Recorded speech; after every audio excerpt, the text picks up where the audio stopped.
வணக்கம் நேயர்களே. இன்றைய ஆலோசனை நேரத்தில் பொதுவா மருத்துவர்கள் மட்டுமல்ல மீடியாக்கள் எல்லாமே நமக்கு இன்னைக்கு அறிவுறுத்தி கொண்டிருப்பது என்ன? எக்ஸசைஸ் பண்ணீங்களா? டே இன் டே அவுட் எக்ஸசைஸ் ஒரு முக்கியமானது தேவை.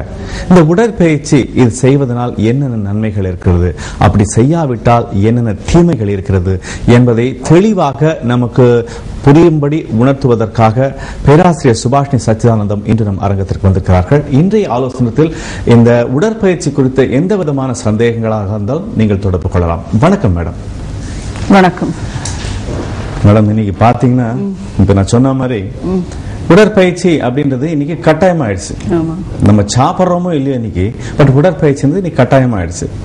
ஏன் இந்த அளவுக்கு ஒரு என்ஃபோர்ஸ்மெண்ட் வந்துடுச்சு அப்படின்னா, ஒரு காலகட்டத்தில் ஒவ்வொரு வேலையும் செய்யும் பொழுதுவே அது ஒரு உடற்பயிற்சியாகவே இருந்தது. ஆனால் இன்று ஃபாஸ்ட் லைஃப்ல நாம எதையோ தேடிக்கிட்டு இருக்கிற இந்த சூழல்ல பாத்தீங்கன்னா உடற்பயிற்சி என்பது பின்னுக்கு தள்ளப்பட்டு விட்டது. எல்லாமே மருந்து மாத்திரைகள் ஆபரேஷன்ஸ் இது மூலமா சரி செய்ய முடியும் அப்படின்ற காலங்கள் வந்துவிட்ட பிறகு உடற்பயிற்சிக்கு அந்த அளவுக்கு முக்கியத்துவம் இல்லாம போனாலும் இன்னைக்கு மருத்துவர்கள் சொல்றது எல்லாமே பாத்தீங்கன்னா எதை பண்ணாலும் சரி உடற்பயிற்சி கட்டாயமா பண்ணணும். இன்னைக்கு நீங்க பண்ணீங்களா? பண்ணுங்க. ஒரு நாளிதழ் எடுத்து பார்த்தாலும் சரி, ஒரு செய்தி மூலமா சரி, பல விஷயங்கள் வந்துட்டு இருக்கு. சரி, இந்த உடம்பு இயங்குவது, இந்த இயக்கத்தின் பத்தி உடற்பயிற்சி எந்த அளவுக்கு சம்பந்தப்பட்டு இருக்கிறது என்பது நீங்க கூறணும். உடற்பயிற்சி ஒரு மனிதனுக்கு மிக முக்கியமானது.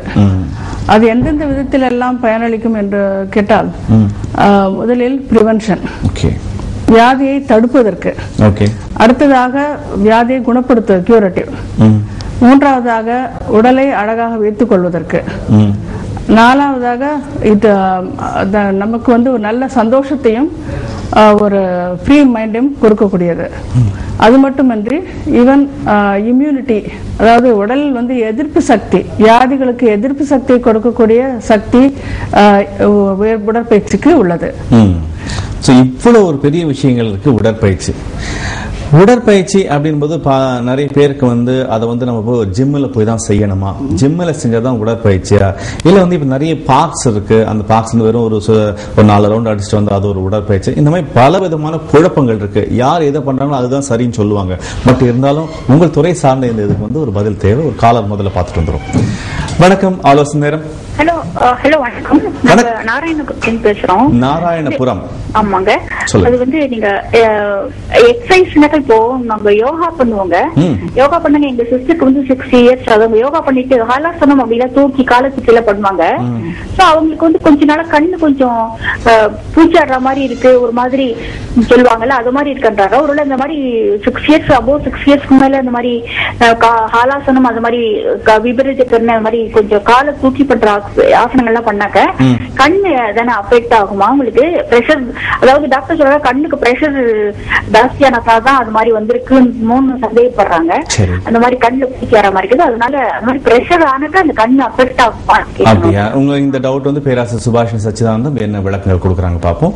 மேடம், இவங்களுக்கு என்ன விளக்கம்? சாதாரணமாக வயதானவர்களுக்கு யோகா என்பது ஒரு முக்கியமான ஒரு உடற்பயிற்சி. ஏனென்றால் அவர்கள் இருந்த இடத்திலேயே ஓடி ஆடி செய்யாமல் தன்னுடைய பிரீதிங் எக்ஸசைஸ் மூலமாக தன்னுடைய உடல் வலிமையை நன்றாக வைத்துக் கொள்ள முடியும்.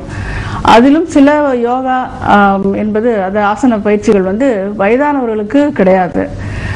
நீங்கள் சொன்ன அந்த லேடி ரொம்ப வருஷமாக இதை செய்து கொண்டிருக்கிறார்கள் என்றால் இப்பொழுது திடீரென்று பிரச்சனை வருவதற்கு வாய்ப்பில்லை. பட் இருந்தாலும் அவர்களுக்கு இப்போ ரத்த கொதிப்பு இல்ல கிளாக்கோமா என்று சொல்லப்படக்கூடிய ஒரு கண்ணில் ஏற்படக்கூடிய ஒரு ரத்த அழுத்தம் இவை ஏதாவது இருக்கிறதா என்று நீங்க முதலில் பரிசோதிக்க வேண்டும். பரிசோதித்து அது மாதிரி இருந்தது என்றால் அந்த நீங்க சொல்லுகின்ற அந்த ஆசன பயிற்சியை நிறுத்திவிட வேண்டும். மற்ற சாதாரணமாக செய்யக்கூடிய ஆசன பயிற்சிகளை கண்டினியூ பண்ணலாம். வணக்கம், ஆலோசனை நேரம். Hello sir. வணக்கம். நான் திருச்சியில இருந்து பேசுறேன் சார். சொல்லுங்க சார். எனக்கு 38 வயசு ஆகுதுங்க. 38 வயது. ஆமாங்க. சுகர் கம்ப்ளைண்ட் இருக்குங்களா? 170 இந்த ரேஞ்சில தான் குறைவா தான் இருக்குங்க. சரி. நான் காலையில ஏர்லி மார்னிங் 1 hour ஜாக்கிங் போறேங்க. அப்படி போனதுனால ஒன்னும் ப்ராப்ளம் இல்லைங்களா? போலாமா போக கூடாதுன்னு கேக்குறீங்களா, இல்ல போறதுனா எந்த பிரச்சனையும் கிடையாதுன்னு கேக்குறீங்களா? இல்ல சார், அதனால போலாமா தவறு இல்லையான்னு கேக்குறேன்.